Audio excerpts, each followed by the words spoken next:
Istilah geografi berasal dari dua kata. Yang pertama adalah geo, yang artinya bumi.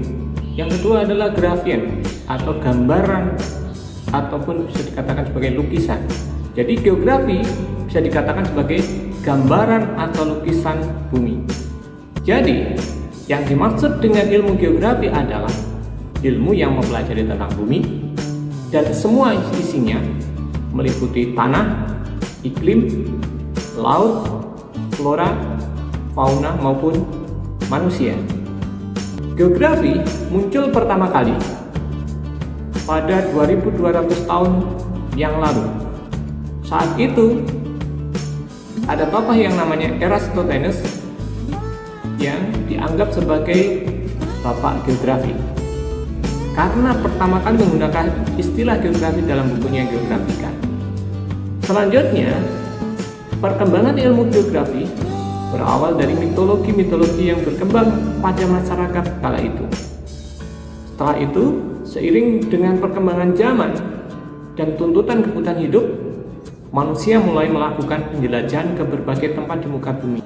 Selain itu, pada awal abad kedua sebelum Masehi, muncul tokoh geografi yang bernama Claudius Ptolemaios yang berhasil menciptakan sebuah peta dunia yang digambarkan berdasarkan pembagian garis lintang 60 derajat lintang utara sampai 30 derajat lintang selatan.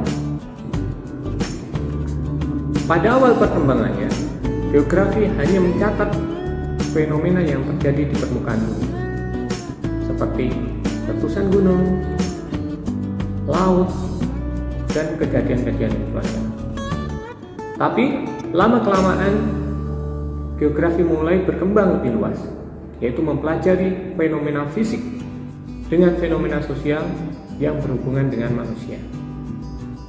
Jadi, saat ini objek studi geografi menjadi lebih luas. Secara umum, objek studi geografi dibagi menjadi dua, yaitu objek material dan objek formal. Objek material yaitu berkaitan dengan materi-materi yang dipelajari di dalam geografi, seperti tanah, udara, air, gunung, atau yang bisa disebut sebagai fenomena geosfer. Sedangkan objek formal adalah cara pandang atau pendekatan terhadap objek material tersebut. Objek material geografi meliputi 5 sfer. Yang pertama adalah litosfer, yang kedua adalah atmosfer, selanjutnya adalah hidrosfer, biosfer, dan yang terakhir adalah antroposfer. Yang dimaksud dengan litosfer adalah lapisan kulit bumi yang meliputi di dalamnya adalah fenomena-fenomena di permukaan bumi itu sendiri, meliputi gempa, tsunami, gunung meletus, dan lain sebagainya. Selanjutnya atmosfer mempelajari gejala-gejala yang terjadi di lapisan tersebut, meliputi cuaca, iklim, awan, hujan, dan gejala-gejala yang terjadi di dalam atmosfer tersebut. Selanjutnya adalah hidrosfer. Hidrosfer adalah lapisan air. Yang dipelajari adalah semua badan air yang ada di permukaan bumi. Sungai, danau, termasuk laut. Yang terakhir adalah antroposfer. Antroposfer mempelajari tentang manusia, bagaimana persebarannya, bagaimana dinamika yang terjadi di dalam manusia. Selanjutnya, objek formal yang merupakan cara pandang khas yang membedakan ilmu geografi dengan ilmu yang lain, memiliki 3 pendekatan utama. Yang pertama adalah pendekatan ke ruangan atau spatial approach. Pendekatan ke ruangan digunakan untuk analisis fenomena geosfer berdasarkan ruang tempat kejadiannya. Penggunaan ruang, penyediaan ruang yang akan dimanfaatkan, komponen pembentuk ruang, serta pola keruangan yang dihasilkan.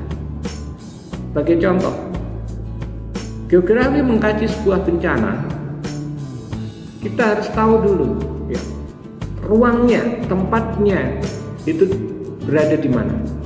Dari situ kita bisa membedakan ruang yang satu dengan ruang yang lain. Jadi analisisnya lebih spesifik berdasarkan ruang tempat kejadiannya.